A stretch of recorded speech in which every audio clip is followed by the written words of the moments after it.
Hello friends, my name is Akanksha Mishra. Welcome back to my study channel integrated focus.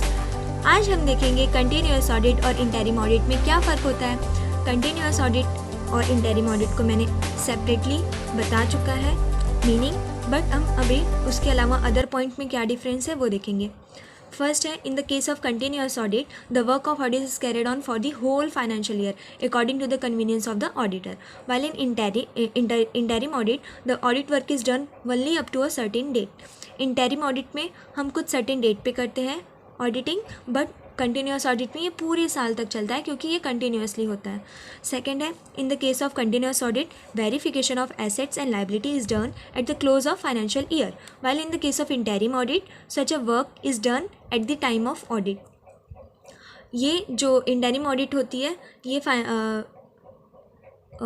एक time पे होती है, एक सर्टेन डेट पे होती है verification of assets liability, but internal audit में कंटिन्यूअस ऑडिट में वेरिफिकेशन ऑफ एसेट्स लाइबिलिटी जो है जनरली फाइनेंशियल ईयर क्लोज होने पे होता है। फाइनेंशियल ईयर कब क्लोज होता है? 31 मार्च को। The preparation of the trial balance is not necessary at interval when continuous audit is done, but in the case of interim audit the trial balance has to be prepared. Interim audit में trial balance बनाना ज़रूरी होता है, but continuous audit में trial balance को बार बार interval में बनाने की ज़रूरत नहीं पड़ती क्योंकि वो कंटिन्यूअस होता है।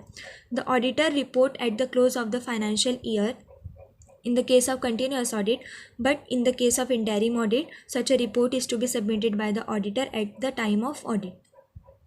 जो ऑडिटर की रिपोर्ट होती है कंटिन्यूअस ऑडिट में वो फाइनेंशियल ईयर क्लोज होने पे ही जमा करनी होती है, बट इंटरिम ऑडिट में रिपोर्ट जो है सबमिट करने के लिए मतलब जिस टाइम पे ऑडिट किया जाएगा उस टाइम पे ही सबमिट करना पड़ता है। The continuous audit is expensive while interim audit is less expensive.